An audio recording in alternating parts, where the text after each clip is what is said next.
Total syllabus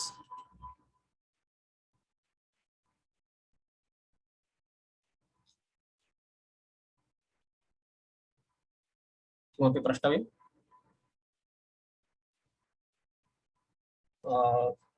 Sanjay महोदय को host करोतु मां। महोदय भवान् शेर् कर्तुं शक्नोति। ओके।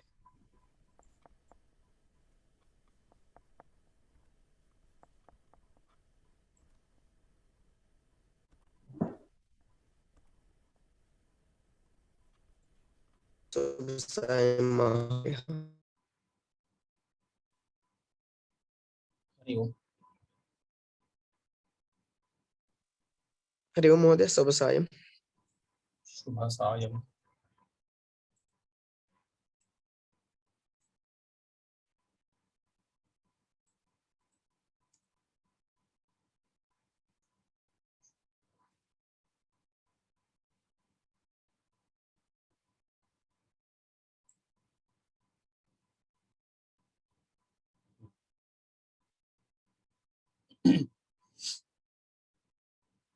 उद्घाटन कार्यक्रमानन्तरम् अस्माकम् इयं प्रथमा कक्षा वर्तते।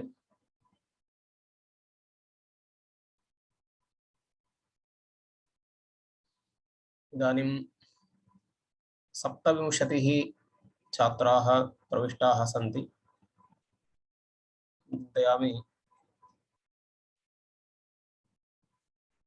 एकं निमेषं प्रतीक्षामहे।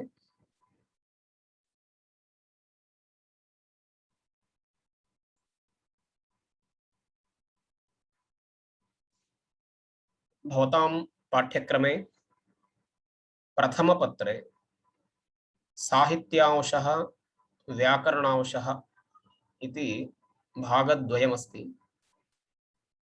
तत्र संस्कृत गद्यं पद्यं नाटकम् इति एवं संस्कृत व्याकरणं किञ्चित् इति भागद्वयमस्ति। तत्र संस्कृत व्याकरणं यत्किञ्चित् वर्तते तदहम् आदौ स्वीकरिष्यामि। अनन्तरं साहित्यभागम् अन्ये अध्यापकाः स्वीकरिष्यन्ति।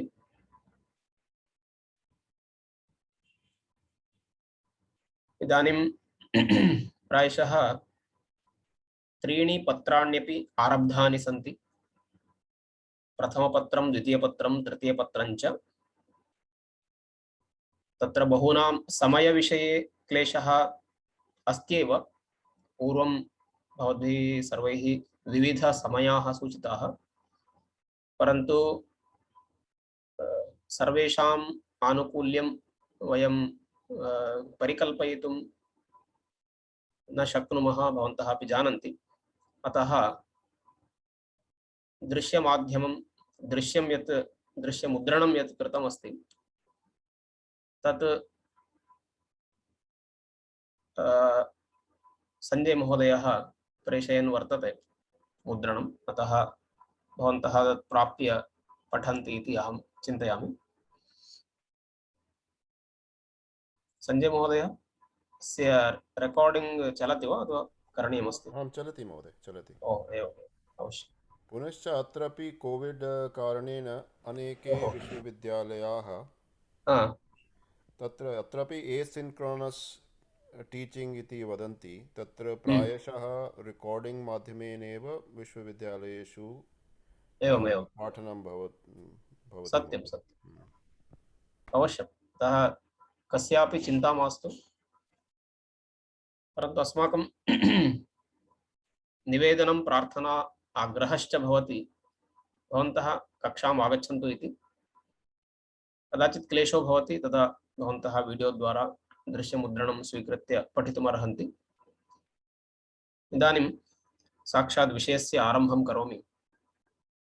प्रथमः तत्र विषयः अस्ति विभक्तिविषये, विभक्तिपरिचयः इति।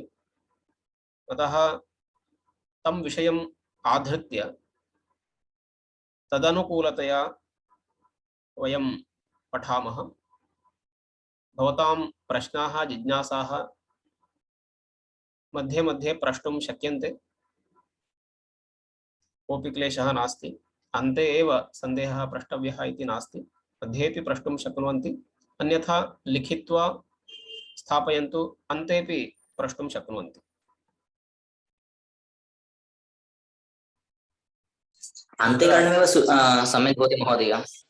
एवमेवम् अवश्यं, चिन्ता नास्ति, भवताम् आनुकूल्यं। तत्र नामपदपरिचयः इति, यतोहि हलन्तपदं सुबन्तपदम् इति तत्र पाठ्यक्रमे वर्तते, हलन्तशब्दाः अजन्तशब्दाः इति। अतः नामपदम् इति विषयमाधृत्य आरभ्यते, अनन्तरं क्रियापदं वयं पठामः। प्रथमं तावत् नामपदम्, अनन्तरं क्रियापदं, यतोहि वाक्ये एतद्द्वयमेव भवति, नामपदं क्रियापदं च, एतत् समुदितमेव वाक्यं भवति। एकतिङ् विशेष्यकं वाक्यं, तिङ्सुबन्तचयो वाक्यम् इत्यादि वाक्यलक्षणानि वर्तन्ते। यतोहि अस्माकम् आकाङ्क्षायाः शान्तिः वाक्येन भवति, वाक्येन आकाङ्क्षा परिपूर्णा भवति। उदाहरणार्थं बालकः पठति इति वर्तते, एकं लघुवाक्यं सम्पन्नं। बालकः इति नामपदं, पठति इति क्रियापदम् इति एकं लघुवाक्यं सम्पन्नं। ततः अस्माकं दीर्घवाक्यम् अथवा वाक्यानि आरभ्यन्ते।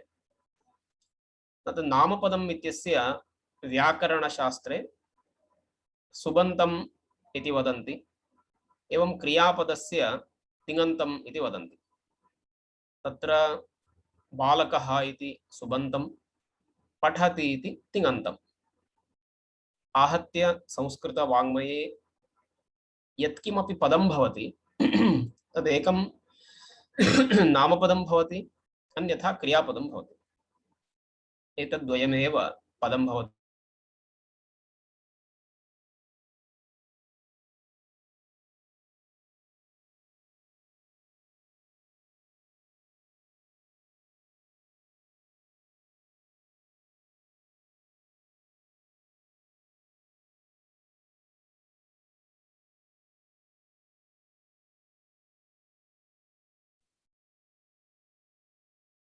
Did we lose him? महोदय सर आवाज नहीं आ रही है। I think we lost him.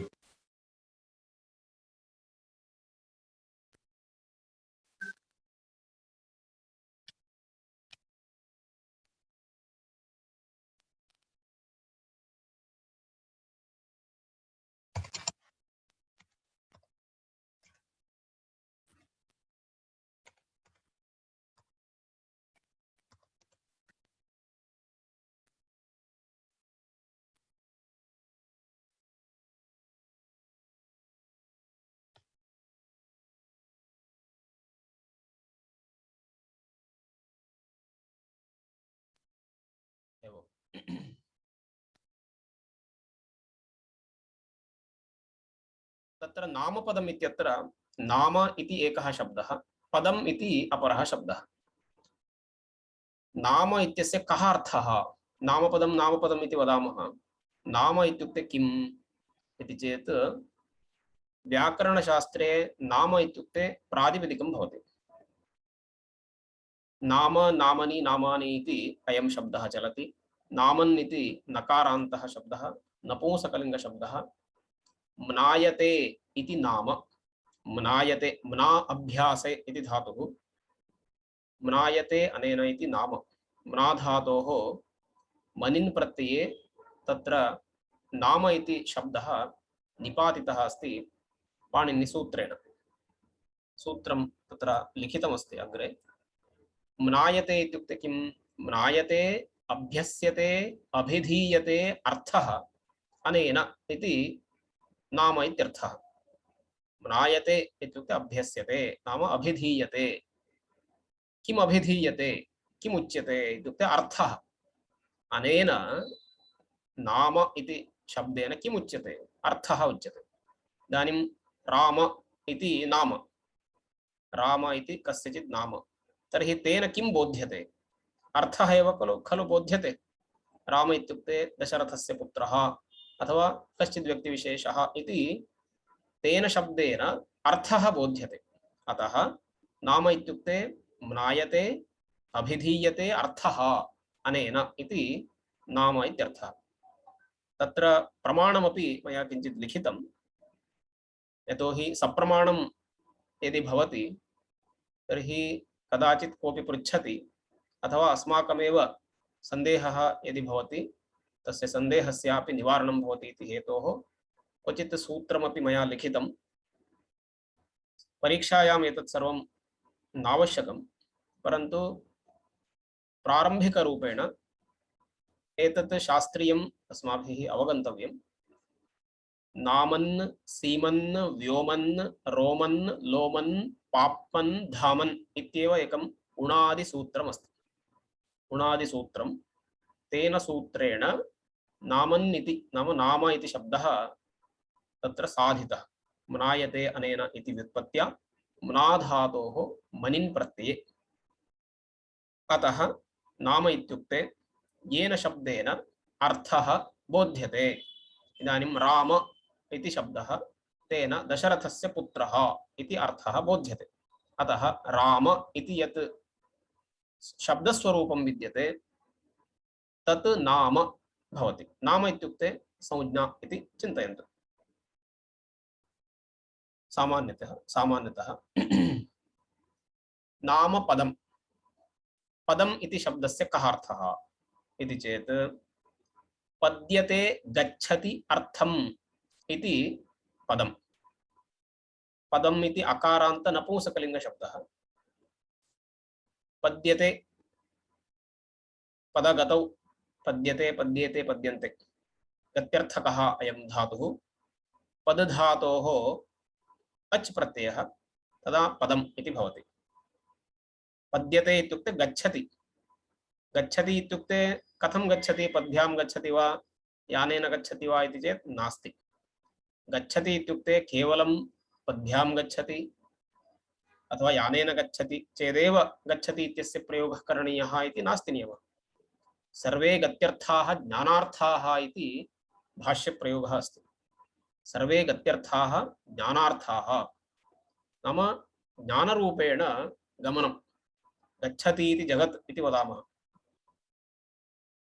एवमेव पद्यते गच्छति इति पदम् इति वदामः। गच्छति नाम अस्मान् नयति अथवा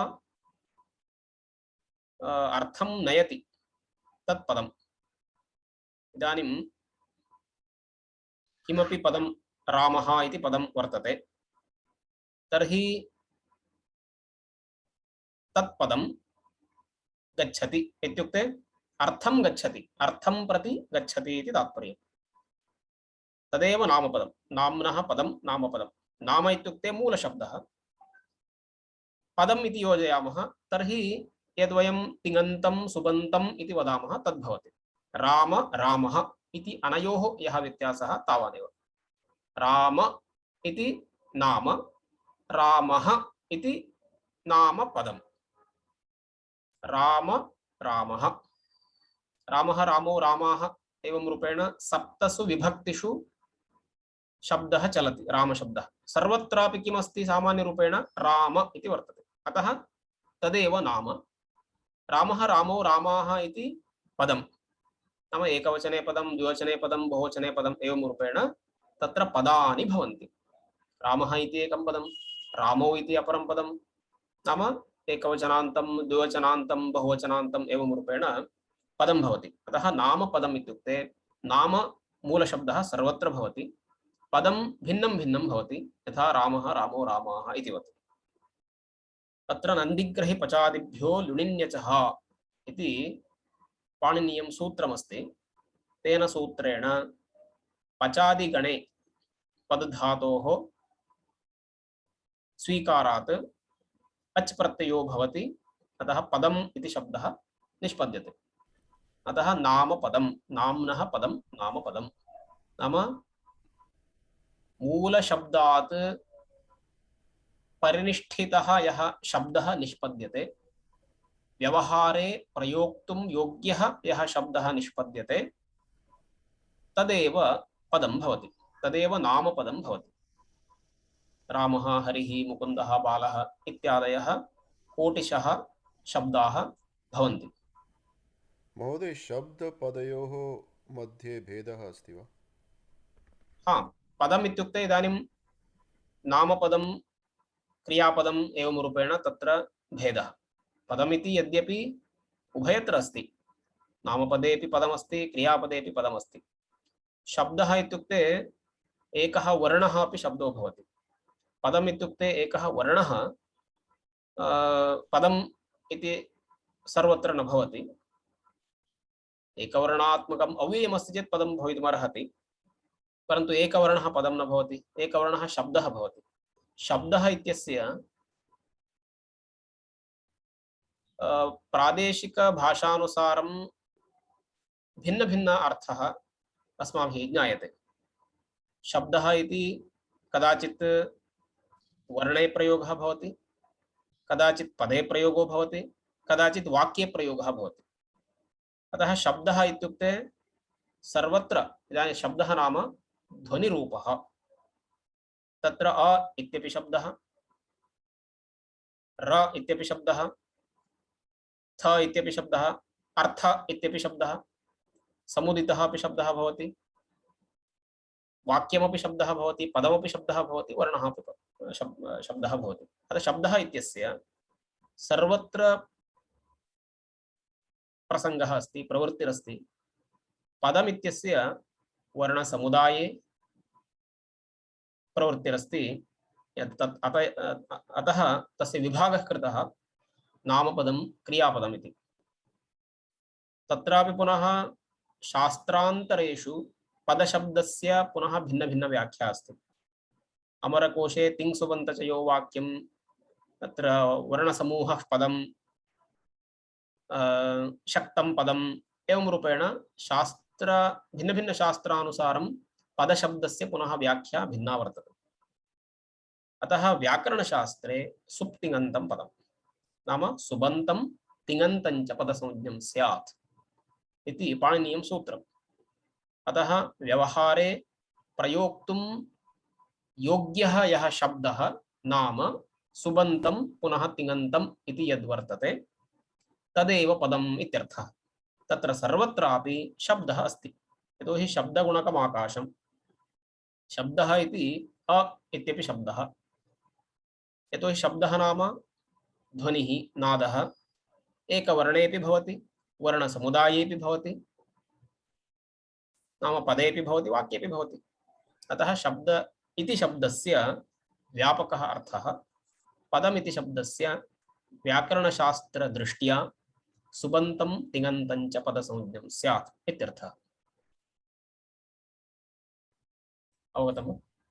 Mahodaya, see, there is some difficulty in understanding as far as 100% Sanskrit is concerned. So, in between, you could summarize in Hindi or English what has been taught. It will be better. Yeah, I mean, not an elaborately one. Even you can summarize because grammar is an important part, Vyakarana. So, in between, if you could summarize briefly in Hindi or English, which is good. Thank you. I will summarize. अन्ते एकवारं वदामि। क्रमेण भवानपि अवगच्छति, सरलया भाषया एव वदामि। श्रुत्वा श्रुत्वा अभ्यासः भवति, क्लेशः मास्तु भवतः, अहं वदिष्यामि। अतः नामपदं क्रियापदम् इति पदद्वयेपि पदमिति शब्दस्य प्रयोगः अस्ति। पदमिति अर्थं गच्छति इति पदं भवति, नाम अर्थम् अनुसरति। शब्दार्थयोः अविनाभावसम्बन्धः अस्ति। शब्दं विना अर्थः नास्ति, अर्थं विना शब्दः नास्ति। शब्दः एव नास्ति इति चिन्तयन्तु, तर्हि कथं व्यवहारः भवति? सुतरां न शक्यते। अतः शब्दार्थयोः अविनाभाव संबंधः। अतएव रघुवंशेऽपि वागर्थाविव संपृक्तौ वागर्थ प्रतिपत्तये जगतः पितरौ वन्दे पार्वती परमेश्वरौ। तत्र पार्वती परमेश्वरौ वन्दे इत्यत्र वागर्थाविव इति उपमानं दत्तं। शब्दार्थौ यथा संयुक्तौ तथा पार्वती परमेश्वरौ संपृक्तौ संयुक्तौ इति तत्र उपमानं दत्तम्। अतः शब्दं विना अर्थः नास्ति, अर्थं विना शब्दः नास्ति इति। अतः नाम पदयोः तत्र तादात्म्यमस्ति इति तात्पर्यम्। अग्रे इदानीं नामपदम् इत्यत्र नाम इत्युक्ते प्रातिपदिकम् इति व्याकरणशास्त्रे व्यवहारः व्याकरणे। तत्र वयं श्लोकं शृणुमः। श्रीराम राम रामेति रमे रामे मनोरमे इति। तत्र राम राम इति एवं रूपेण उच्यते। तर्हि राम राम इति शब्दः, नाम राम राम इति प्रातिपदिकं, राम राम इति नाम। एवमेव कूजन्तं राम रामेति मधुरं मधुराक्षरम् इति राम राम राम एवं रूपेण तत्र मधुरम् अक्षरं कूजन्तम् इति। राम राम इति प्रातिपदिकं, नाम इत्युक्ते प्रातिपदिकं, मूलशब्दः। रामः इति पदम्, अतः नाम पदं। नाम इत्यस्मात् पदं भवति। राम इत्यस्मात् रामः भवति, रामौ इति भवति, रामाः इति भवति। एवं रूपेण सप्तसु विभक्तिषु प्रयोगः भवति। अतः राम इत्युक्ते प्रातिपदिकं, मूलशब्दः इत्यर्थः। नाम इत्युक्ते प्रातिपदिकं, नाम मूलशब्दः। बालकः बालकौ बालकाः, सर्वत्रापि मूलशब्दः कः? बालक। पुनः पदं बालकः इति एकवचने पदं, बालकौ इति द्विवचने पदं, बालकाः इति बहुवचने पदम्। एवं रूपेण सप्तसु विभक्तिषु प्रयोगो भवति इत्यर्थः। तत्र प्रमाणं किम्? इदानीं रामः, राम शब्द से रामः बनता है, राम शब्द से रामौ बनता है, राम शब्द से रामाः बनता है। इन सभी विभक्तियों में एक शब्द सामान्य रूप से है। कौन सा शब्द है? राम शब्द है। सभी विभक्तियों में, सभी वचनों में एक शब्द सामान्य रूप से उपस्थित है, वो राम शब्द है। इसलिए राम जो शब्द है वो नाम शब्द है, नाम पद है, नाम है। पद रामः, क्योंकि राम शब्द से रामः बनता है, राम शब्द से रामौ बनता है। इसलिए नाम से नाम पद, मतलब नाम से पद बनता है। नाम मतलब मूल शब्द। रामः रामो रामाः, इन सारे शब्दों में, पदों में सामान्य रूप से राम ये मूल शब्द उपस्थित है।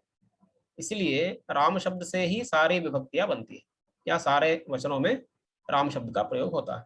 इसलिए रामः रामो रामाः नामपद होता है। उसमें नाम क्या है? तो राम है। क्योंकि आपका नाम क्या है हम पूछते हैं, राम। राम। आप क्या करते हो? तो रामः पठति, तब वो पद बनता है। इसलिए जो मूल शब्द है वो राम है, उससे जो बनता है वो पद है। इसलिए रामः ये नाम पद है। उसको हम व्याकरण शास्त्र में सुबंत ऐसा कहते हैं, सुबंतम पदम ऐसा कहते हैं। उसके बारे में हम आगे और पढ़ेंगे। एतावत्पर्यन्तम् अस्य तात्पर्यम्। पुनः अग्रे प्रातिपदिकम् इति उक्तम्। नाम इत्यस्य प्रातिपदिकम् इति उक्तम्। प्रातिपदिकं किम् इति चेत् अत्र बहवः जानीयुः एतत् सर्वं, तथापि ये न जानन्ति विशिष्य तेषां कृते एतत् भवति। अर्थवदधातुरप्रत्ययः प्रातिपदिकम्, ये फॉर्मूला है, ये सूत्र है, पाणिनि का सूत्र है। प्रातिपदिक मतलब नाम मतलब क्या है, उसका प्रमाण ये है पाणिनि का अर्थवदधातुर प्रत्यय प्रातिपदिकम और कृतद्धित समासाश्च। ये दो फॉर्मूलास है, दो सूत्र है।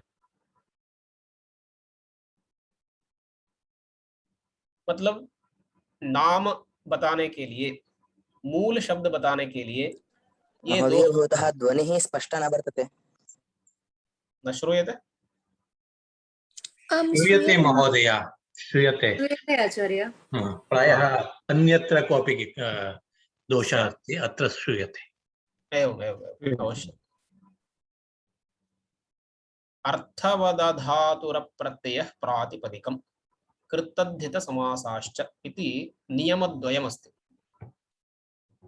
यतोहि वयम् अकारान्त शब्दं पठामः, इकारान्त शब्दं पठामः, नाम स्वरान्त शब्दान् पठामः, एवं व्यञ्जनान्त शब्दान् अपि पठामः।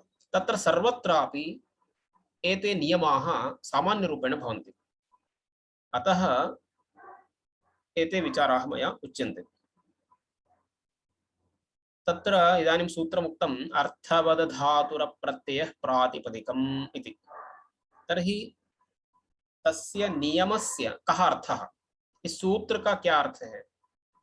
धातुं प्रत्ययं प्रत्ययान्तञ्च वर्जयित्वा अर्थवत् शब्दस्वरूपं प्रातिपदिक संज्ञं स्यात्।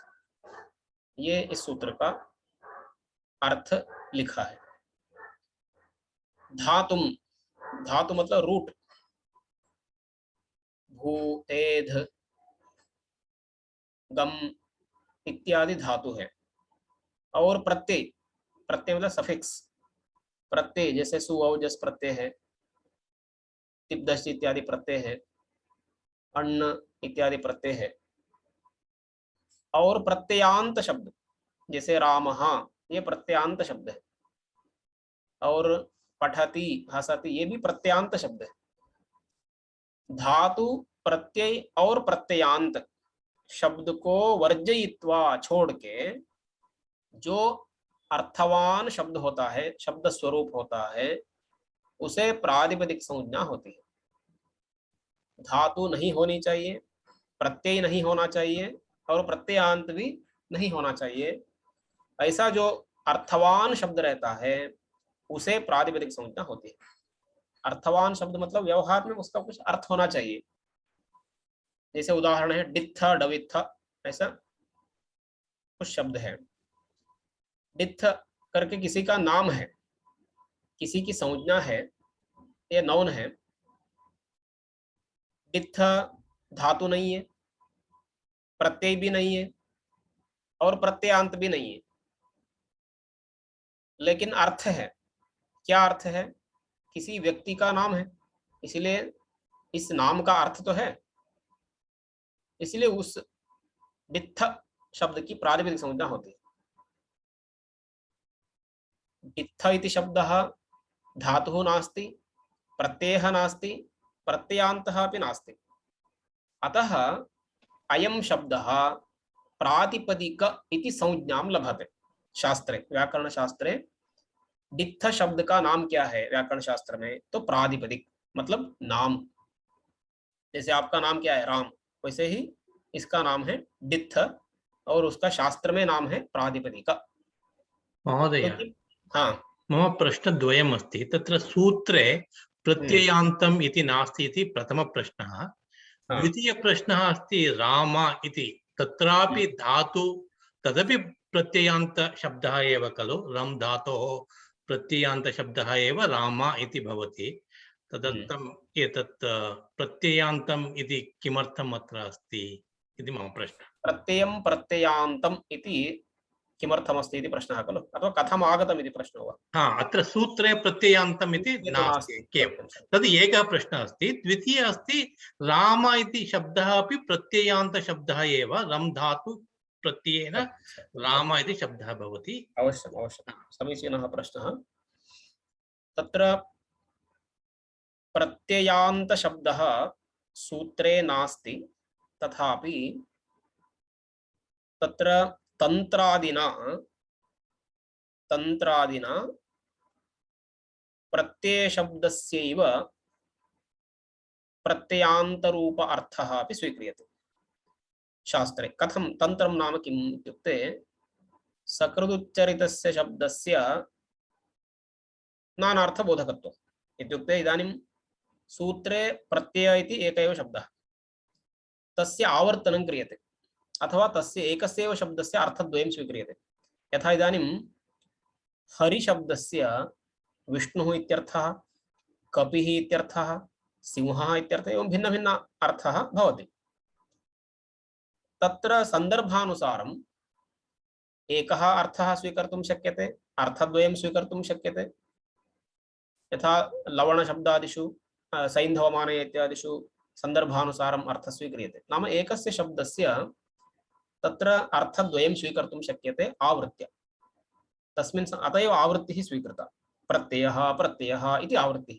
अथवा तन्त्रम् इत्युक्ते एकैव शब्दः अस्ति, तस्य अर्थद्वयं स्वीक्रियते। अतः तन्त्रादिना इत्युक्ते तंत्र आवृत्ति एकशेषः इति तस्य आशयः। अतः सूत्रे प्रत्ययः इति एकैव शब्दः अस्ति, तथापि प्रत्ययः प्रत्ययः इति आवृत्य द्वितीयः प्रत्ययशब्दः स्वीक्रियते। द्वितीयप्रत्ययशब्दस्य कः अर्थः इति चेत् प्रत्ययान्तः इत्यर्थः। एकस्य प्रत्ययशब्दस्य प्रत्ययः इत्यर्थः, सुवौजस् इत्यादि। आवृत्त्या यः प्रत्ययशब्दः वर्तते तस्य प्रत्ययान्तः इत्यर्थः। प्रत्ययान्तः इत्युक्ते रामः रामो रामाः एवं रूपेण। धातुः इति ज्ञायते एव, भू एद् इत्यादिकम्। अतः धातुः नाम भू एद् इत्यादिः। प्रत्ययः इत्युक्ते सुवौजस् इत्यादि प्रत्ययः। एवं प्रत्ययान्तः इत्युक्ते रामः कृष्णः पठति हसति इत्यादि प्रत्ययान्तशब्दाः। एतत् सर्वं परित्यज्य यः अर्थवान शब्दः अस्ति, धातु को प्रत्यय को प्रत्यांत को छोड़ के जो अर्थवान शब्द स्वरूप या अर्थवान शब्द रहता है उसे प्रातिपदिक संज्ञा होती है। जैसे डित्थ डवित्थ। डित्थ न धातु है, न प्रत्यय है, न प्रत्यांत है, लेकिन अर्थ है। अर्थ होने के कारण इसे प्रातिपदिक संज्ञा होती है। ये आपके पहले प्रश्न का उत्तर है। दूसरा क्या, राम शब्द। रामः इति शब्दः, राम शब्दः प्रत्ययान्तः सत्यम्। अतः अर्थवदधातुरप्रत्ययः प्रातिपदिकम् इति सूत्रेण प्रातिपदिकसंज्ञा न भवति। अत एव कृत्तध्यसमासाश्च इति द्वितीयं सूत्रम्। कृत्तध्यसमासाश्च इति द्वितीयसूत्रेण रामशब्दस्य प्रातिपदिकसंज्ञा भवति। यतोहि सः प्रत्ययान्तः अस्ति। राम इति रम धातोः हलश्च इति सूत्रेण घञ् प्रत्यये, हलश्च इति सूत्रेण रमन्ते योगिनः अस्मिन् इति रामः, जिसमें योगी लोग, जो विद्वान लोग आनंद लेते हैं, तो वही राम है। तो ही राम राम इति जपं कुर्वन्ति। पूजन्तं राम रामे इति मधुरं मधुराक्षरम् इत्यादिकम् उक्तं। राम विषये विशिष्य वक्तव्यं नास्ति। अतः रामशब्दस्य कृत्तध्यसमासाश्च इति सूत्रेण प्रत्ययान्तस्य प्रातिपदिकसंज्ञा भवति। अतः कृत्तध्यसमासाश्च इत्यत्र कृदन्तः प्रत्ययः नाम कृत् प्रत्ययः, तद्धितः प्रत्ययः। अतः यदि प्रत्ययान्तस्य प्रातिपदिकसंज्ञा भवति चेत् कृदन्तस्य तद्धितान्तस्य एव। अतः रामः इति प्रत्ययान्तः अस्ति, तस्मात् पुनः सु इति प्रत्ययः न भवति। राम इति प्रत्ययान्तः अस्ति, कीदृशप्रत्ययान्तः? कृदन्तः, कृत् प्रत्ययान्तः अस्ति। अतः कृत्तध्यसमासाश्च इति सूत्रेण रामशब्दस्य प्रातिपदिकसंज्ञा भवति प्रत्ययान्तः अस्ति चेदपि। यतोहि स्पेशल कृत् पुनः तद्धित। महोदय अवगतम् इति चिन्तयामि। महोदय धन्यवादः महोदय। आचार्य, हाँ, अत्र डित्थ इति उदाहरणं दत्तं किल? सत्यं। प्रातिपदिकम् इति वदति वा? हाँ, डित्थ इति प्रातिपदिकम्। तर्हि तस्य डित्थ इति पुरुषस्य वा एवं नाम पृच्छते चेत् किं वदति? तद् तदेव पदरूपं कथं? हाँ, डित्थः इति, डित्थः डवित्थः। अस्तु, रामः इति डित्थः डवित्थः। डित्थ इति प्रातिपदिकं, डित्थ इति नाम। डित्थः इति नामपदं, डवित्थः इति नामपदं। तावत् अत्र प्रातिपदिकं नाम मूलशब्दः। रामः रामो रामाः इत्यादिषु मूलशब्दः कः इति चेत् राम, तद्वत्। अतः केवलं डित्थ इति मया लिखितम्। द्वितीय उदाहरणेपि केवलं राम इति लिखितम्। महोदय अत्र प्रश्नः एकः अस्ति। साधारणतया अहं तत्र एलिमेण्टरी संस्कृत इति पठामि, तत्र प्रायः प्रश्नः आगच्छति यत् किमर्थं वयम् एवं वदामः मम नाम सञ्जयः इति, नाम तु न परिवर्तनीयं। तर्हि इदानीं भवतापि उक्तं यत् डित्थ इत्यस्य अपि अर्थः तु अस्ति एव, तर्हि किमर्थं वयं यदा नाम वदामः तदा किमर्थं परिवर्तनीयं तत् इति प्रश्नः। परिवर्तनीयं नाम कथं? किमर्थं सञ्जयः इति वदामि, नाम मम नाम सञ्जय इति एव किमर्थं न वक्तव्यम्? ओ तद्वा व्यवहारेण उच्यते। व्यवहारे तु नाम इत्युक्ते संज्ञा इत्यर्थः। संज्ञा, मम नाम किं, मम अथवा भवतः नाम किम् इत्यादिषु संज्ञा का इत्यर्थः। तत्र नाम इत्युक्ते नामपदम् इत्येव विवक्षितम्। तत्र निरुक्तेपि नामाख्यातोपसर्गनिपाताः सर्वं नाम धातुजमाः, सर्वत्रापि नाम इत्युक्ते नामपदम् इत्येव अर्थः। तदा सञ्जय इति न वक्तव्यं, सञ्जयः। यतोहि व्यवहारे सञ्जयः, मैं संजय हूँ, संजयः इत्युक्ते प्रथमाविभक्तौ एकवचनं, केवलं प्रातिपदिकं। केवलं नाम इत्युक्ते भवतः प्रश्नः समीचीनः। नाम इत्युक्ते अत्र प्रातिपदिकम् इत्यर्थः। तत्र नाम इत्युक्ते नामपदं, नाम व्यवहारे प्रयोक्तुं योग्यः शब्दः। इदानीं केवल संजय इति वदति चेत् सर्वत्र संजय संजय संजय इत्येव वक्तव्यं भवेत्। संजयः आगच्छतु, संजयं वदतु, संजयेन गम्यतां, संजयाय ददातु, संजयस्य पुस्तकं स्वीकरोतु, संजये निवेदयतु। एवं रूपेण वयं सर्वासु विभक्तिषु प्रयोगं कर्तुं शक्नुमः। नो चेत् किं भवति, संजय संजय संजय, तर्हि किं संजयं वदतु इति वा संजयाय ददातु इति वा किमपि न ज्ञायते। अतः विभक्त्यन्तप्रयोगः अवश्यं करणीयः। अतः तत्र नाम इत्युक्ते नामपदम् इत्येव अर्थः, न तु नाम केवलं प्रातिपदिकं तत्र न विवक्षितम्। महोदय संबोधने तु प्रातिपदिकमेव भवति किल महोदय? संबोधने संबोधनविषये तु अवश्यम् तत्र डित्थ डबित्थ इति पदयोः कः अर्थः महोदय? कस्यचित् नाम, इदानीं कस्यचित् नाम भवति पिङ्की गुण्डु टिङ्की इति भवति खलु, तद्वत् प्राचीनकाले अपि एवं नाम आसीत्। तत्र डित्थ डवित्थ इत्यादि संज्ञावाचकशब्दाः अपि आसन्। अतः विशिष्य अपरः तस्य अर्थः नास्ति। अतः यः व्यक्तिविशेषः अस्ति स एव अर्थः। आम् आं महोदय। तस्य व्युत्पत्तिः नास्ति। व्युत्पत्तिः अस्ति चेत् पुनः कर्तृसमासाश्च इति पुनः तत्र गच्छति। अर्थवत् सूत्रे तदुदाहरणं न भवति। अतः अव्युत्पन्नशब्दाः केचन सन्ति। आम् आं महोदय। व्युत्पन्नाः अव्युत्पन्नाः इति। अव्युत्पन्नानि प्रातिपदिकानि, व्युत्पन्नानि प्रातिपदिकानि, एवं रूपेण व्यवहारो वर्तते शास्त्रे। नाम डित्थ डबित्थादि शब्दवत् अनेके शब्दाः सन्ति वा? सन्ति अवश्यम्। आम् आं महोदय। Mahodaya, is it correct to say anything other than verb is pratipadikam? Is the understanding correct? Correct. That is verbal roots plus gana plus whatever the thing we derive from verb. So anything other than verb becomes pratipadikam. Nominal roots. Correct. अप्रत्ययन्तमपि वर्तते किल महोदय, केवलं अधातुरेव प्रातिपदिकम् इति वक्तुं न शक्यते। सत्यं आम् आम् तेन आङ्ग्लेन उक्तं तस्मात्। अप्रत्ययः अपि न इत्युक्ते धातुरहितम् इति, धातुरहितम् इति तेन उक्तम्। धातुरहितं प्रत्ययरहितं प्रत्ययान्तरहितं त्रयमपि।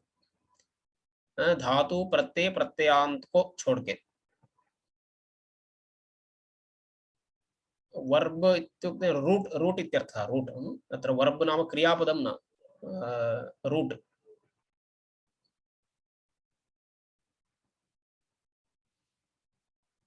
ओके कृतधिसमासाश्च इति कृदन्तशब्दाः नाम कृत् प्रत्ययान्तशब्दाः ये सन्ति एवं तद्धित प्रत्ययान्तशब्दाः ये सन्ति एवं समास शब्दाः समस्त शब्दाः ये सन्ति तेषां प्रातिपदिक संज्ञा भवति नाम तेषामपि संज्ञा भवति प्रातिपदिकं प्रातिपदिकम् इति। उदाहरणं कृदन्त शब्दः अत्र रामः राम इति दत्तमेव। पुनः तद्धित इत्युक्ते आञ्जनेय वैनतेय स्त्रैण ऐन्द्र इत्यादयः बहवः शब्दाः सन्ति। वासिष्ठ भारद्वाज एवं रूपेण बहवः शब्दाः तद्धितान्ताः सन्ति। एतत् सर्वं क्रमेण भवन्तः अग्रे अवगच्छन्ति। एवं समास राज्ञः पुरुषः राजपुरुषः दशरथस्य पुत्रः दशरथपुत्रः एवं रूपेण शब्दद्वयं मिलित्वा यत्र एकः शब्दः नाम एकं पदं क्रियते सः समासो भवति सः अपि प्रातिपदिकं भवति। अतः प्रातिपदिकम् इत्युक्ते धातुः न भवेत् प्रत्ययः न भवेत् प्रत्ययान्तः न भवेत् तादृशः अर्थवान् शब्दः अस्ति चेत् प्रातिपदिकसंज्ञां प्राप्नोति। एवमेव प्रत्ययविषये कृदन्तः अस्ति चेत् चिन्ता नास्ति तद्धितान्तः अस्ति चेत् चिन्ता नास्ति। नाम कृत् प्रत्ययः अस्ति चेत् तद्धित प्रत्ययः अस्ति चेत् प्रत्ययः अस्ति चेदपि प्रातिपदिकसंज्ञा भवति इत्यर्थः।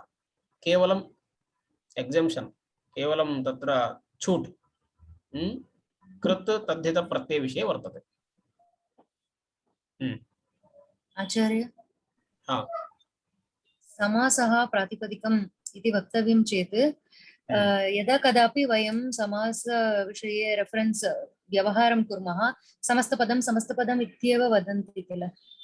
समस्तपदम् इत्युक्त्वा तद् एकं सम्पूर्णं पदं पदरूपं ग्राह्यम् इति चेत् प्रातिपदिकसंज्ञा अपि अत्र दीयते इति चेत् अवश्यं भवति। प्रातिपदिकसंज्ञां विना पदमेव न भवति।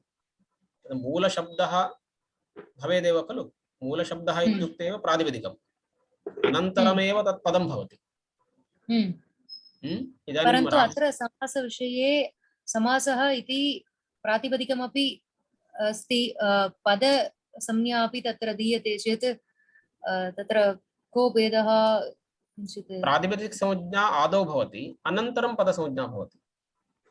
इदानीं राज्ञः पुरुषः इति पदद्वयमस्ति। तयोः पदयोः अथवा शब्दयोः इदानीं समासः करणीयः। समासः इत्युक्ते संक्षेपः। राज्ञः पुरुषः इति भागद्वयमस्ति तद् मिलित्वा राजा का पुरुष इति हिन्द्यां वदामः। तर्हि तद् मिलित्वा राजपुरुष इति वक्तव्यं राजपुरुषः इति वक्तव्यं। तर्हि तत्र समस्तं पदं राजपुरुषः इति। तत्र समासः कुत्र भवति इत्युक्ते राजपुरुष इति समस्तं प्रातिपदिकं। राजपुरुष इति प्रातिपदिकं राजपुरुषः इति समस्तं पदं नाम समासयुक्तं पदं। समासः अस्ति चेत् प्रातिपदिकसंज्ञा भवति प्रातिपदिकसंज्ञा अस्ति चेत् पदं भवति। समस्त प्रातिपदिकम् इति वक्तुं शक्यते वा? राजपुरुष वक्तुं शक्यते समस्तं प्रातिपदिकं अवश्यं नाम समासयुक्तं प्रातिपदिकं वक्तुं शक्यते। व्यवहारे समस्तं प्रातिपदिकं न प्रयुज्यते अतः तथा प्रयोगो नास्ति तावदेव। व्यवहारे तु समस्तं पदं पदस्यैव प्रयोगः खलु। अपदं न प्रयुञ्जीत इति भाष्यमस्ति। अपदं न प्रयुञ्जीत पदरहितस्य प्रयोगः सुतरां न करणीयः इति। अतः नामपदम् इति वदामः क्रियापदम् इति वदामः अथवा अत्र समस्तं पदं नाम समस्तपदम् इति वदामः व्यवहारे। यतोहि पदस्यैव प्रयोगं कर्तुं शक्नुमः व्यवहारे। पद का ही प्रयोग हम कर सकते हैं, सिर्फ प्रातिपदिक का प्रयोग व्यवहार में नहीं कर सकते। वो सिर्फ व्याकरण की प्रक्रिया के लिए है। पद बनाने के लिए एक सोपान है, एक स्टेप है प्रातिपदिक। मतलब जैसे नाम से नामपद बनता है, क्रिया से क्रियापद बनता है, पद का ही प्रयोग करना है। सिर्फ क्रिया का प्रयोग नहीं कर सकते हैं, सिर्फ नाम का प्रयोग नहीं कर सकते हैं। नाम मतलब यहाँ पे प्रातिपदिक है, मूल शब्द है, नाम पद नहीं, मतलब जो व्यवहार में हम प्रयोग करते हैं वो नहीं, नाम मतलब प्रातिपदिक। इसलिए व्यवहार में प्रातिपदिक का प्रयोग नहीं कर सकते हैं और क्रिया का भी प्रयोग नहीं कर सकते हैं। नाम पद का प्रयोग कर सकते हैं, क्रिया पद का प्रयोग कर सकते हैं। ये दोनों का क्या भेद है ये हमें समझना। हाँ, माधवी महोदय कापि पृच्छति किमपि? आं महोदय, तत्र राजपुरुषः इति शब्दः, राजपुरुष इति तत् प्रत्ययः भवति महोदय, प्रातिपदिकं भवति वा? हाँ, प्रातिपदिकं भवति, एवमेव इति प्रातिपदिकं भवति। अनन्तरं सेम् रूल्स् आफ् टु हौसेस्। सत्यं। तत्र अन्यत् किमपि नास्ति, नाम धातुः नास्ति, प्रत्ययः नास्ति, प्रत्ययान्तः सर्वं नास्ति। तत्र समासः समासः वर्तते। हाँ, समासे प्रथम पदं यदस्ति तद् वयं प्रातिपदिकं स्वीकृत्य अनन्तरं द्वितीयपदयोः मेलनेन समस्तपदं भवति। तत् लैक् दट् इन्वाल्व्स् बोत् प्रातिपदिकम् एण्ड् सफिक्स् पद प्रत्यय अपि, प्रातिपदिकं प्लस् प्रत्यय देन् पद। महोदय प्रश्नाः अन्ते भवन्ति चेत् उत्तमः इति महोदय, अन्यथा एवं वा? मा चिन्तयन्तु। अस्तु, तथैव कुर्मः। भवन्तः लिखित्वा स्थापयन्तु, वयम् अनन्तरम् एकवारं यदा भवति तदा पुनः अवश्यं भवतां सर्वेषां प्रश्नानां समाधानम् अवश्यं भविष्यति। आप सभी पूछ सकते हैं, सबका हम समाधान करेंगे, किसी को भी संदेह नहीं होना चाहिए। लेकिन इतना ही थोड़ा हमारा आग्रह रहेगा कि हम मतलब संस्कृत में ही हम पढ़ेंगे, पढ़ाएंगे, लिखेंगे, ये प्रयास करेंगे। लेकिन कहीं अगर आपको संदेह है तो हम कभी बीच में इंग्लिश या हिंदी में भी बिल्कुल समाधान करेंगे, क्योंकि हमारे सभी पाठ्यक्रमों का यही लक्ष्य है कि संस्कृत माध्यम से हो। आप चिंता मत कीजिए, कोई भी हो तो हम हिंदी में भी बताएंगे, बीच बीच में इंग्लिश भी आएगा आगे, वर्ड वगैरह विभक्ति के बारे में बताएंगे। अतः सर्वेषां प्रश्नानां समाधानम् अपि अवश्यं भविष्यति। एकवारं पाठः भवति अनन्तरं प्रश्नः भवति चेत् अपि सम्यगेव। यत्र सन्देहः अस्ति भवतां तत्र लिखित्वा स्थापयन्तु, अनन्तरं पृच्छन्तु, तद् कदाचित् योग्यं भवेत्। ओके, समीचीनं। धन्यवादः महोदय. I just wanted to say there is difficulty in understanding Sanskrit. Naturally, we are interested in learning it, but sometimes there is a gap in understanding. Most so when it is a question of grammar. इदानीमेव वयम् आरब्धवन्तः, अतः महान् एकवर्षम् अस्ति, 1 year, we have 1 year more, so no problem. धन्यवादः. बहु समय, महान् समयः अस्ति, भवान् चिन्तां मा करोतु। इदानीम् अत्र बहवः सन्ति, तूष्णीं सन्ति, भवान् वदन् अस्ति अहं न जानामि इति। You are saying I can't understand, but many people are here. बहु जनाः अत्र सन्ति, चिन्ता मास्तु। ओके, अस्तु महोदय, अस्तु महोदय, श्रवणम् अवश्यम्। यतोहि 60 to 63 अत्र छात्राः आद्य अभ्यासक्रमे सन्ति, तत्र भिन्नभिन्नक्षेत्रेभ्यः अत्र छात्राः सन्ति। अतः भवतः क्लेशः मास्तु। इदानीं केवलं प्रथमकक्षा अस्ति, तदा इतोपि कक्षाः भवन्ति। अत्र पीपीटी द्वारा अस्माभिः उच्यते, अतः अत्र विषयः पुरतः भवति, चिन्ता मास्तु। ओके, इदानीं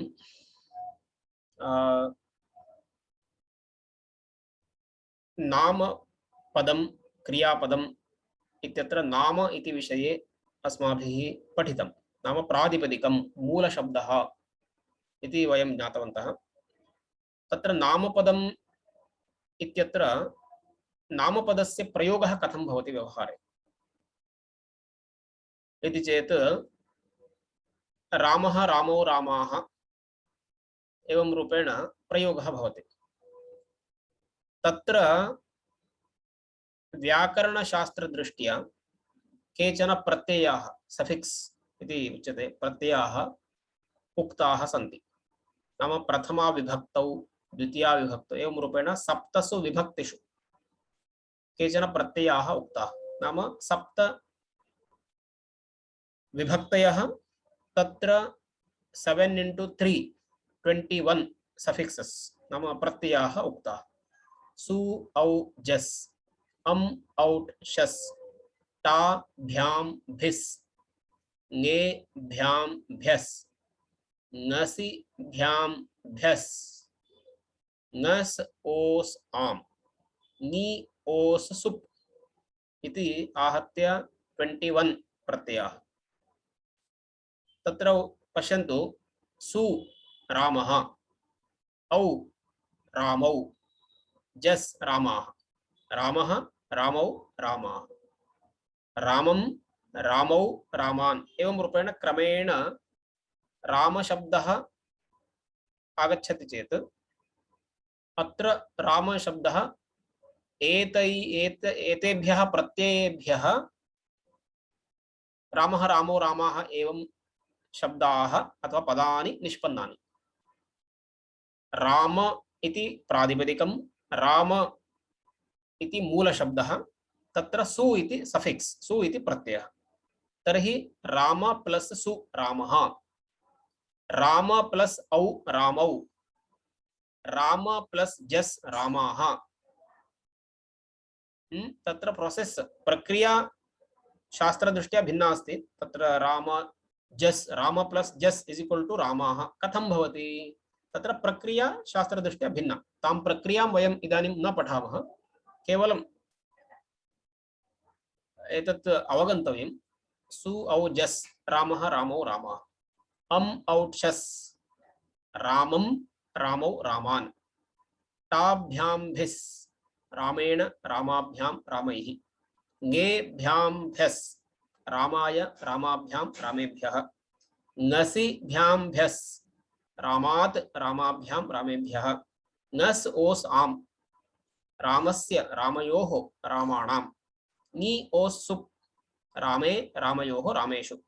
पुनः हे राम इति सु औजस् इत्येव, हे राम हे रामौ हे रामा सु औजस् इत्येव भवति।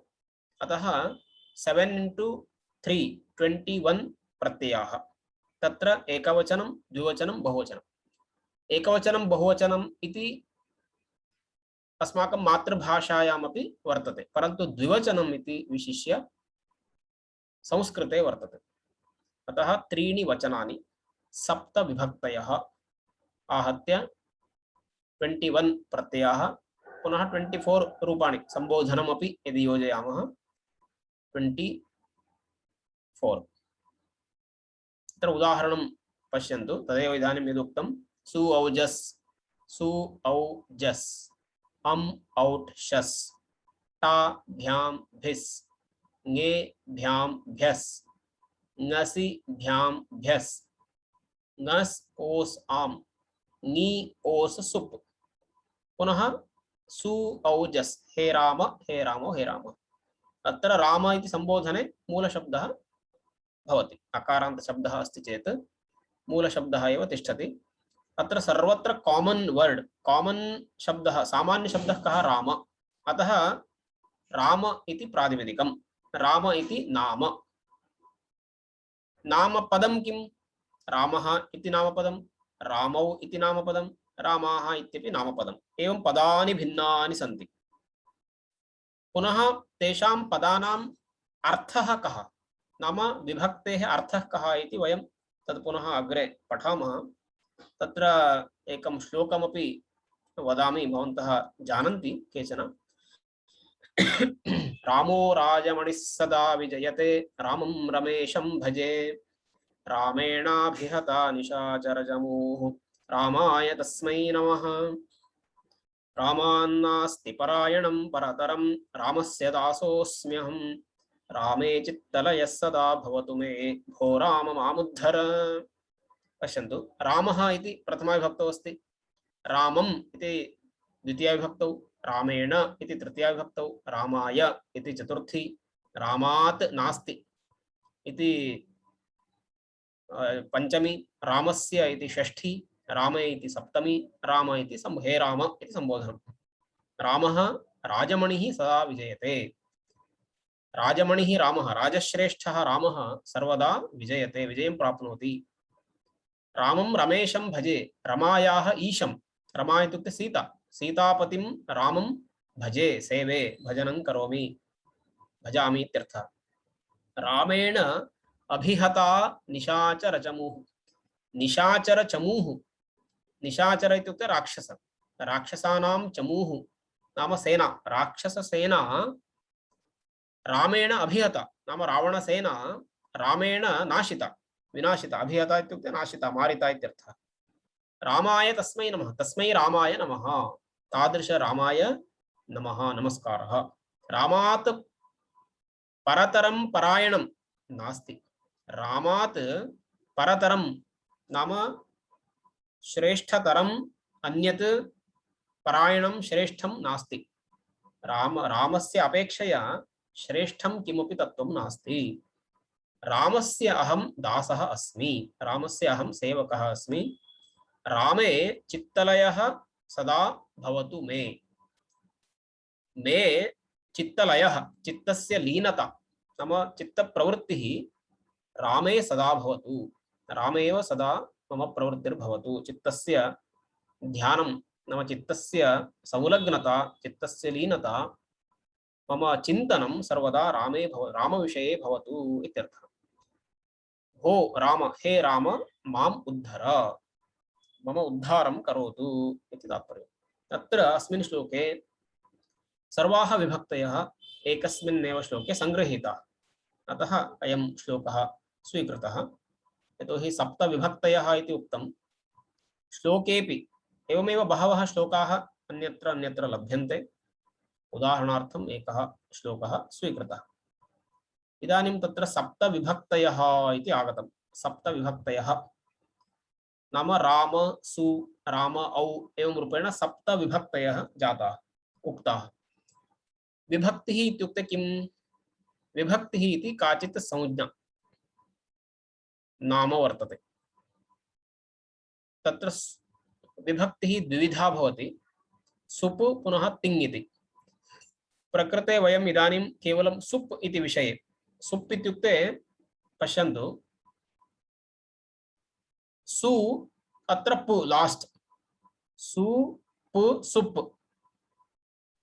नाम सर्वे प्रत्ययाः 21 प्रत्ययाः अपि आगताः। सुप् इति उच्यते। सुप्, सु अनन्तरं पु, अत्रापि सुप् अस्ति, परन्तु सः सुप् इति तत्र न स्वीक्रियते, तत्र प्रत्याहारः अस्ति। सुप् तिङ् इत्यत्र प्रत्याहारः, प्रत्याहारः मीन्स् संक्षेप, शॉर्ट, संक्षेपः इत्यर्थः। संक्षेप इत्युक्ते इदानीं सु औज सम् औषस् इति सर्वत्र वयं वक्तुं न शक्नुमः, अतः शॉर्ट सुप् इति कुर्मः, तर्हि तत्र सर्वे एते प्रत्ययाः आगच्छन्ति। अस्यैव प्रत्याहारः, संक्षेपः इति उच्यते। यथा माहेश्वरसूत्रेऽपि अ इ उन् ऋ लृक् ए ओङ् ऐ औच् एवं रूपेण वर्णाः सन्ति। ते सर्वेपि वर्णाः सर्वत्र वक्तुं न शक्यन्ते। अ इ उन् ऋ लृक् बहुत सारे स्वरवर्ण है, व्यंजन वर्ण है, उन सारे वर्णों को सब जगह हम नहीं बोल सकते। इसलिए पाणिनि ने क्या किया, एक प्रत्याहार बना दिया। प्रत्याहार मतलब संक्षेप, शॉर्ट, शॉर्ट रूल, शॉर्ट नियम। शॉर्ट नियम क्या है, संक्षिप्त नियम क्या है? तो आपको सब जगह अ इ उन् ऋ लृक् इस प्रकार से कहने की आवश्यकता नहीं है। वहां आप अण् कह दीजिए, अ इ उन् अ इ उ वर्ण आ जाएंगे। अगर अच कह दीजिए, अ इ उ ऋ ये सारे स्वरवर्ण आ जाएंगे। वैसे ही सुप अगर कह देते तो सु औज सम औषस् ये सारे 21 प्रत्यय उसमें आ जाएंगे। इसलिए सुप मतलब जो आखिरी में जो सुप दिख रहा है वो नहीं है। सु औज सम औषस् ये सारे 21 प्रत्यय है। सुप तिंग, सुप मतलब सु औज सम औषस् ये सारे 21 प्रत्यय है। तिंग मतलब तिप दष्टि सिप दस्त इत्यादि जो क्रियापद के संदर्भ में प्रत्यय आएंगे, तो वो सारे प्रत्यय है, वो हम बाद में पढ़ेंगे। लेकिन सुप मतलब सु औजस ये सारे प्रत्यय। ये जो 21 प्रत्यय है सुओजस, ये जिस शब्द के अंत में रहते हैं वही सुबंत है। सुप अंत सुबंत वही पद है, सुबंत पद है, वही नाम पद है। जैसे रामः, ये सुबंत पद है क्योंकि सु अंत में है। रामौ, ये भी सुबंत है क्योंकि औ अंत में है। रामाः, ये भी सुबंत है क्योंकि जस अंत में है। ये सारे सु औ जस जो है ना, ये सारे 21 प्रत्यय है। क्या है ये? विभक्ति प्रत्यय। प्रथमा विभक्ति प्रत्यय सुओजस, द्वितीय विभक्ति प्रत्यय अमौषस, क्योंकि यहाँ देखिए लिखा हुआ है विभक्ति। कितनी विभक्तियां हैं? 7 विभक्तियां हैं। प्रथमा विभक्ति में 3 प्रत्यय है, मतलब क्योंकि एकवचन द्विवचन बहुवचन है। प्रथमा विभक्ति प्रत्यय मतलब ये 3 है, द्वितीय विभक्ति प्रत्यय मतलब ये 3 है, तृतीय विभक्ति के इस प्रकार से 7 विभक्तियों में एकवचन द्विवचन बहुवचन करके 3-3 प्रत्यय है। इसलिए रामः बनता है, रामौ बनता है, रामाः बनता है। इसमें सुप प्रत्यय है, इसलिए वो विषय आया क्योंकि विभक्ति, विभक्ति ही सुप तिंग, क्योंकि वहां सुप मतलब सुओजस आ गया। 3 प्रत्ययों का एक ग्रुप है, उसको प्रथमा विभक्ति, द्वितीय विभक्ति, इस प्रकार से हम व्याकरण शास्त्र में व्यवहार करते हैं, लौकिक व्यवहार में भी करते हैं। अतः प्रथमा विभक्ति ही इत्युक्ते त्रयः प्रत्ययाः सु औजस्, द्वितीया विभक्ति ही इत्युक्ते अम् औषस् इति त्रयः प्रत्ययाः। एवं रूपेण सप्तसु विभक्तिषु एकवचनं द्विवचनं बहुवचनम् इति त्रयः प्रत्ययाः क्रमेण भवन्ति, क्रम से। कभी भी विपरीत नियम लागू नहीं होता है।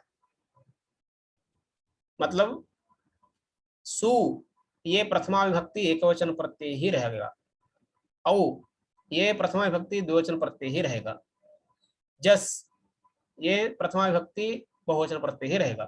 कभी भी जस एकवचन नहीं होगा, औ एकवचन नहीं होगा। इस प्रकार से विपरीत नियम कभी भी नहीं होता है, क्योंकि क्रम से है, क्रम से बताया गया है पाणिनि नियम में।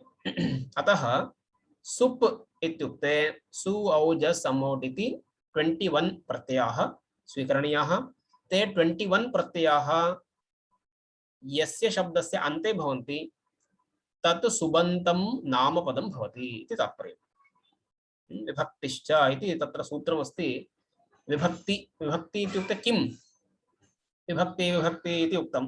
तर्हि विभक्ति इत्युक्ते सुप्तिङौ विभक्ति संज्ञौ स्तः, सुप् तिङ् इति विभक्ति।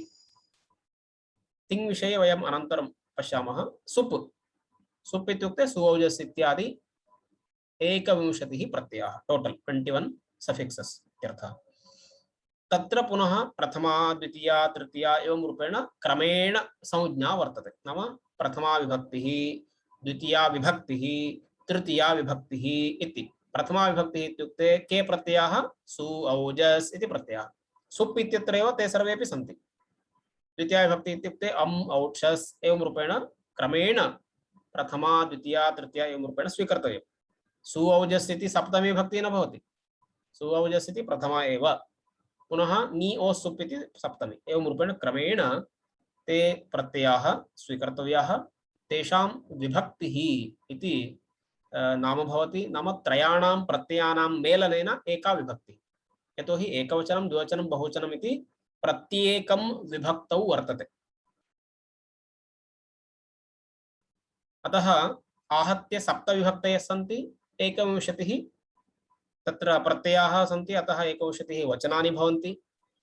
वचनम् इत्युक्ते किम्? सिंग्युलर प्लूरल इत्यादिकं वदामः तदेव भवति। अतः सुपः त्रीणि वचनानि एकशः क्रमशः एकवचन द्विवचन बहुवचन संज्ञानि स्युः इति उक्तम्। सुपः इति फार्मुला, पाणिनीयं सूत्रम्। तेन सूत्रेण किम् उक्तम्? सुप प्रत्ययों में सु औ जस् इत्यादि 21 प्रत्ययों में जो 3-3 प्रत्ययों का ग्रुप है, गण है, वो क्रम से एकवचन द्विवचन, मतलब हर एक विभक्ति में जो 3-3 है वो क्रम से एकवचन द्विवचन बहुवचन होंगे। उल्टा कभी भी नहीं होगा। अभी जस औ सु जस एकवचन, इस प्रकार से विपरीत नियम नहीं होता है। इसलिए एकशः क्रमशः जैसे हम पढ़ेंगे सु औजस पढ़ेंगे तो सु ये एकवचन होगा, औ द्विवचन होगा और जस बहुवचन होगा। इस प्रकार से एकवचनम द्विवचनम बहुवचनम इति एवं क्रमेण वचन करके समझना है। वचन अभी सु क्या है, प्रथमा विभक्ति एकवचन है।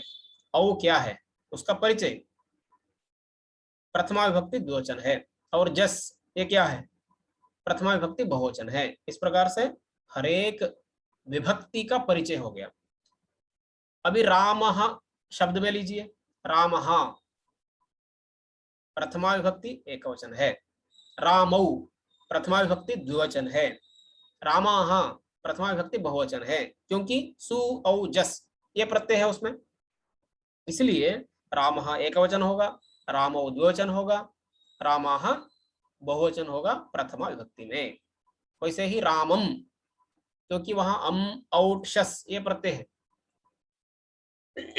रामम अम, रामौ औट, रामाः शस, अतः औट शस इति प्रत्ययाः सन्ति। अतः रामम इति प्रथमा विभक्तौ एकवचन, द्वितीया विभक्तौ एकवचनम, रामौ इति द्वितीया विभक्तौ द्विवचनम, रामान् इति द्वितीया विभक्तौ बहुवचनम। एवं क्रमेण एकवचनम द्विवचनम बहुवचनम प्रत्येकं विभक्तौ अस्माभिः अवगन्तव्यम्। क्रमेण एतद् अवगन्तव्यम्। एकशः नाम क्रमशः इत्यर्थः, क्रम से।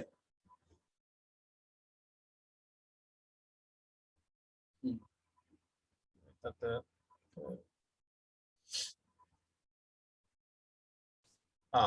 केऽपि प्रश्नाः सन्ति चेत् प्रष्टुमर्हन्ति। महोदय वचनं महोदय, वच वच इति तु सामान्य अर्थः अस्ति स्पीच् इति खलु? स्पीच् सत्यम्।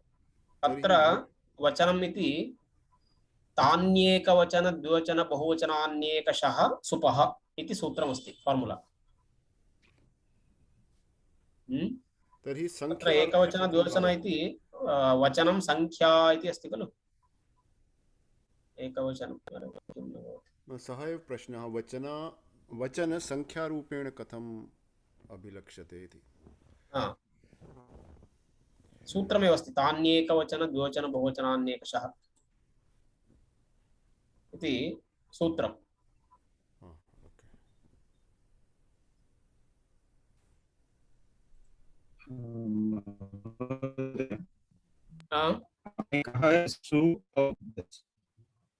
Now, I'm just trying to figure out whether logically it follows. Su au jas, Ramah, Ramo. Only Ramo is matching with au. But what is the significance of su and jas? I can't link the two. Jas or Ramaha, how does they match? I can understand au and Ramo are similar. तत्र किमस्ति, प्रक्रिया भवति व्याकरणशास्त्रे, according to grammar rule. तत्र Ram plus सु इत्यत्र उकारस्य लोपः, उसका लोप होता है और रामस बनता है। उसके बाद स के स्थान में ससजो रू होता है। इस प्रकार से वो प्रोसेस है। प्रोसेस होने के कारण रामासु जो है वो रामः बनता है। रामो में इजी है, रामा प्लस और रामो डन। परंतु रामः रामाः तत्र प्रक्रिया अस्ति, ग्रामेटिकल प्रोसेस।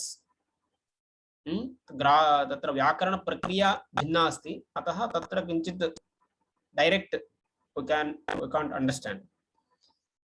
अतः साक्षात् वयं तत्र अवगन्तुं न शक्नुमः, यतोहि प्रक्रिया भवति, सूत्राणि भवन्ति। रामः रामौ रामाः, रामौ तत्र क्लेशः नास्ति। रामाभ्यां रामाभ्याम इजी, रामाभ्यस् रामेभ्यस् तत्रापि इजी, क्लेशः नास्ति। परन्तु राम क्वचित् एवं तत्र प्रक्रियाः भिन्नाः सन्ति, प्रोसेस ग्रामेटिकल प्रोसेस तत्र भिन्नाः सन्ति। अतः किंचित् तत्र अवगमने क्लेशः भवति इदानीं।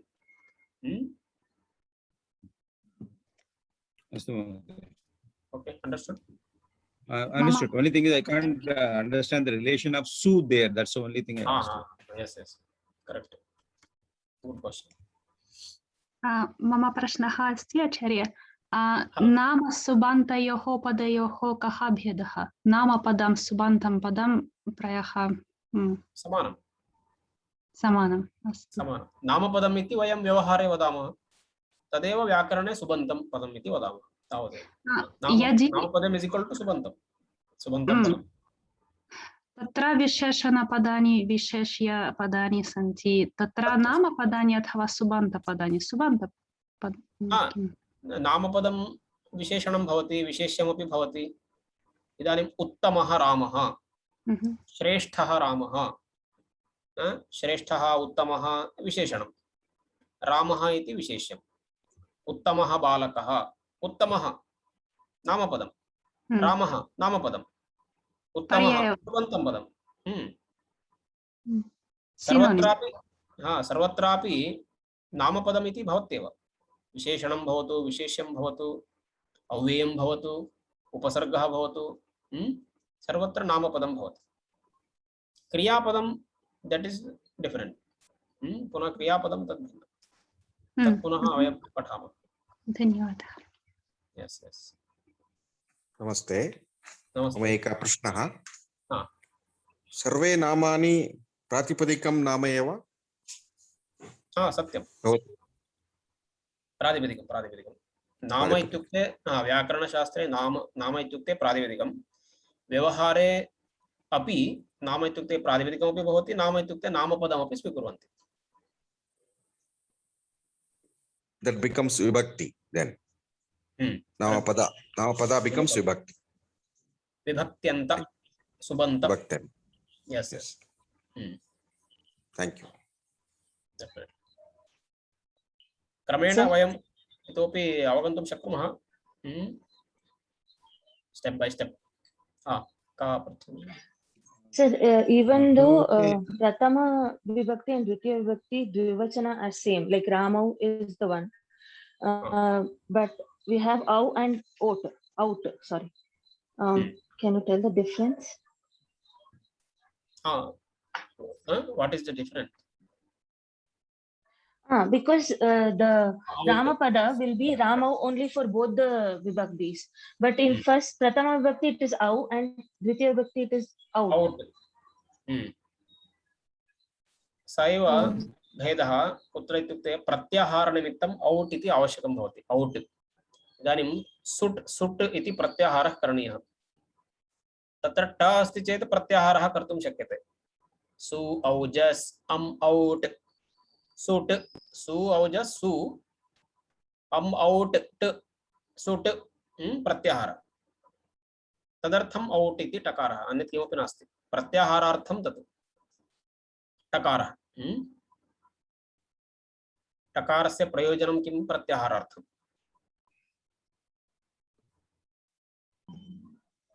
ओके अंडरस्टूड महोदय is it correct to say dhatu plus pratyayam plus pratyayam plus pratipadikam together make sentence dhatu is it dhatu plus pratyayam plus pratyantam plus pratipadikam together make a sentence verb no. and basically they are verb and nouns, right? So without a verb and noun, sentence will not be formed. Correct. So all four together will form a sentence. Is that right to say? Because dhatu is the root. Root, definitely. And there will be anga, and plus there will be a verb derived from that with a first person or second person, whatever. So it becomes a verb. And pratipadikam is basically a noun. So verb plus noun together make a sentence. Also. Is it correct? Correct.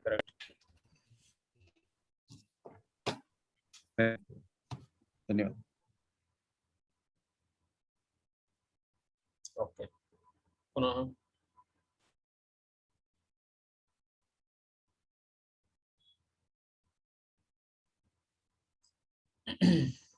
नामपदम् इत्यत्र तत्र उपसर्गः आगच्छति अव्ययम् आगच्छति विशेषणम् आगच्छति noun प्रनौन् एतत् सर्वम् आगच्छति तत् सर्वं मिलित्वा नामपदम् क्रियापदं रूट वर्ब नाम भू भवति पठ पठति, हस हसति, हस रूट, हसति वर्ब, क्रियातः क्रियापदम, क्रिया से क्रियापद, अतः एध एधते, भू भवति, पठ पठति, नाम से नामपद, राम रामः, एवं रामो रामः इति वचनानि। एवं रूपेण तत्र सर्वं नाम धातुजमाः। इदानीं महोदयेन उक्तं तत्र धातुतः धातोः प्रत्ययः पुनः प्रत्ययः एवमपि भवति। इदानीं रामशब्दः रम धातुः पुनः घञ् इति कृत् प्रत्ययः, तत्र राम इति शब्दः निष्पन्नः। पुनः राम इत्यस्मात् पुनः सु प्रत्ययः, तदा रामः इति जातः इति एकत्र। इदानीं डित्थ इति वर्तते, डित्थ इति शब्दः अस्ति, तत्र रूट् किमपि नास्ति, नो रूट् देयर, तत्र केवलं डित्थ इति कश्चन शब्दः, अव्युत्पन्नः शब्दः, तत्र व्युत्पत्तिः नास्ति। राम इत्यत्र व्युत्पत्तिरस्ति, रम धातुः घञ् प्रत्ययः, रमन्ते योगिनः अस्मिन् इति रामः। एवं रूपेण भेदः, अव्युत्पन्नशब्दाः व्युत्पन्नशब्दाः इति। यत्र व्युत्पत्तिः अस्ति तत्र रूट् धातुः लभ्यते, यत्र व्युत्पत्तिः नास्ति तत्र रूट् धातुः न लभ्यते इत्यर्थः।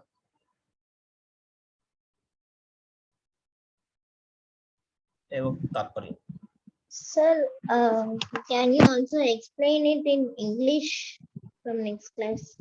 I can understand in Sanskrit and Hindi little bit, but if you explain it in English, it will be more useful. Okay.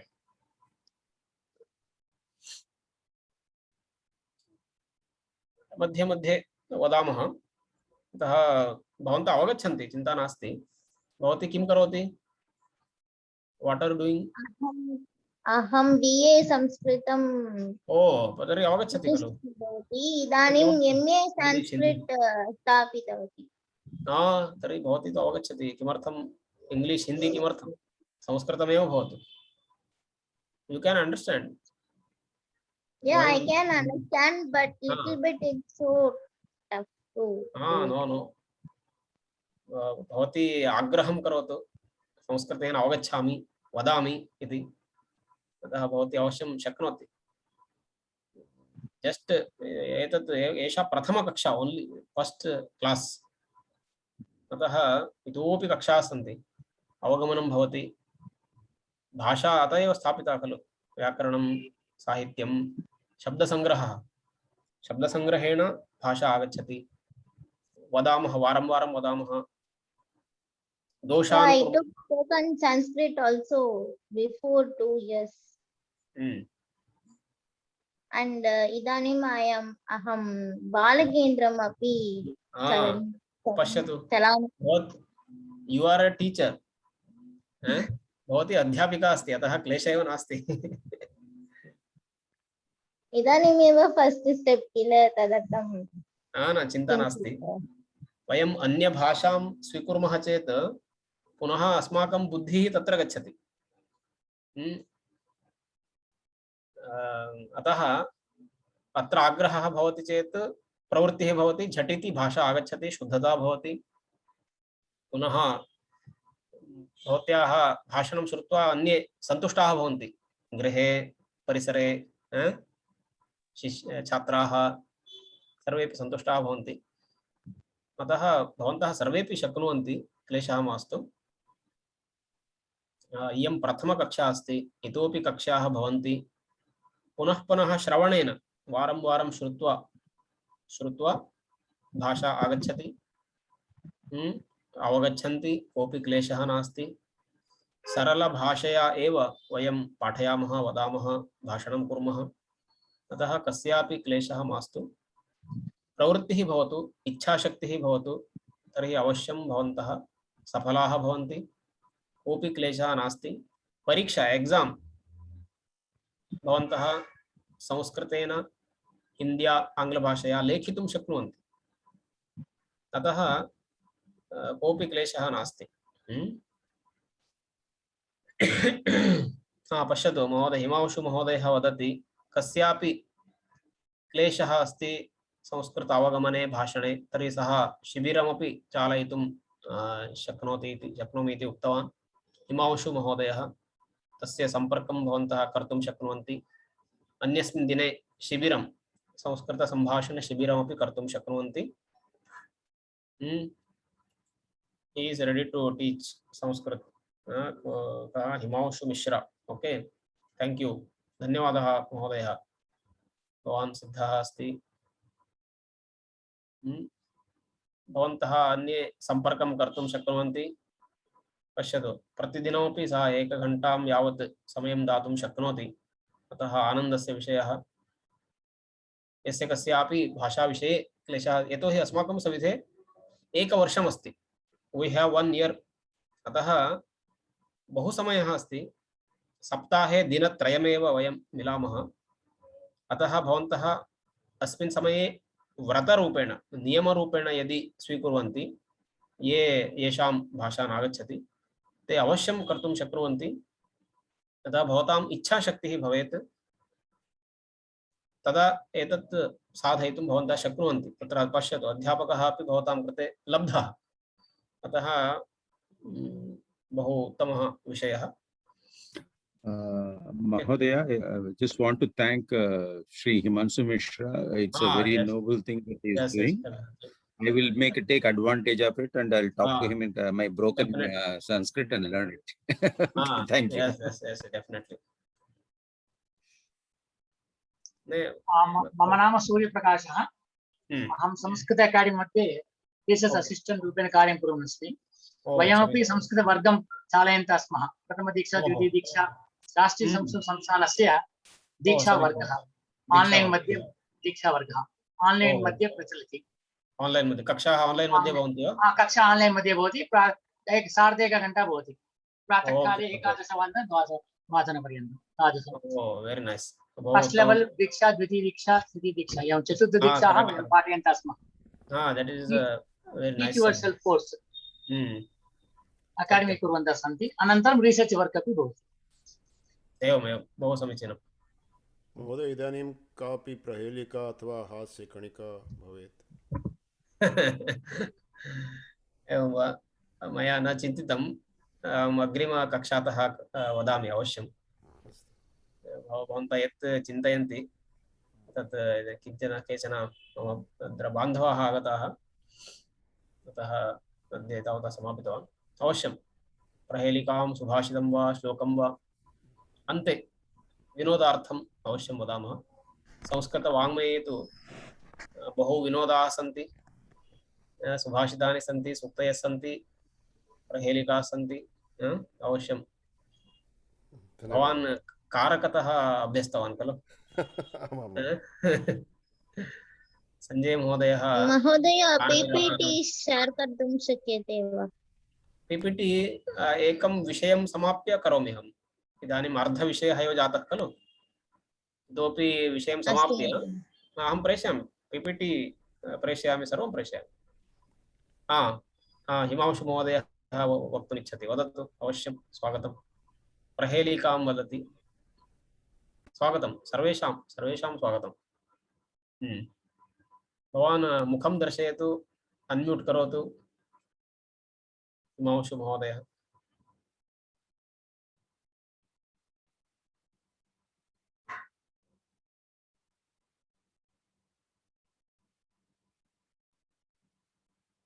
अद्य वा अग्रिमकक्षायां कदा भवान् वक्तुं शक्नोति? अद्य वक्तुम् इच्छति चेत् वदतु अवश्यं। हरि ओम। हरि ओम। हरि ओम। नमामि। प्रणम्यते महोदय। अवश्यं, स्वागतं जी। प्रणमामि। प्रहेलिका तु नास्ति, अस्माकं संस्कृतस्य एकः श्लोकः एव वर्तते, भवन्तः जानन्ति एव। केशवं पतितं दृष्ट्वा द्रोणो हर्षमुपागतः, रुदन्ति कौरवाः सर्वे, हा हा केशव केशव। अधुना भवन्तः एव गामयन्तु। व्याख्या भवन्तः एव गामयन्तु। पुनः एकवारं वदतु महोदय। पुनः एकवारं वदतु महोदय। वदामि वदामि केशवं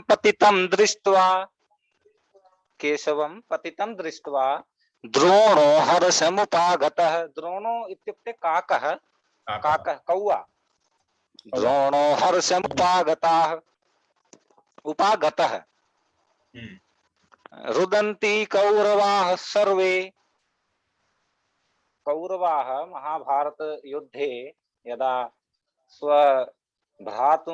स्वयोद्धां पतितं दृष्ट्वा यदा रोदनं कुर्वन्ति तदा अग्रे रुदन्ति कौरवाः सर्वे हा हा केशव केशव।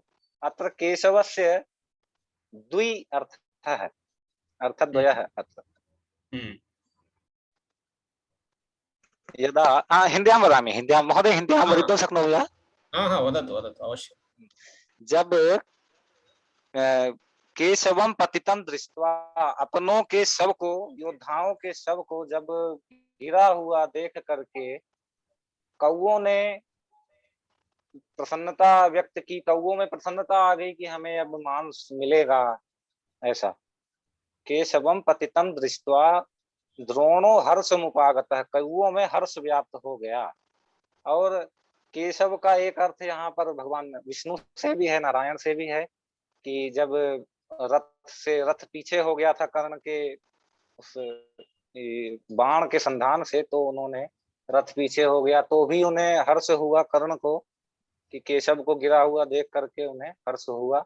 और रुदंती कौरवाः सर्वे, वे धिक्कार करते हुए रो रहे हैं कि हे केशव, हे मेरे अपनों के शव, मेरे अपनों के शव। ऐसे सभी कौरव रुदन भी कर रहे। रुदंती कौरवाः सर्वे हा हा केशव केशव केशव। समीचीनं। नमस्ते। केशव, के इति जले जलम् इत्यर्थः अस्ति। आम्, जलं जलम्। केशव, शव इत्युक्ते मूर्धा।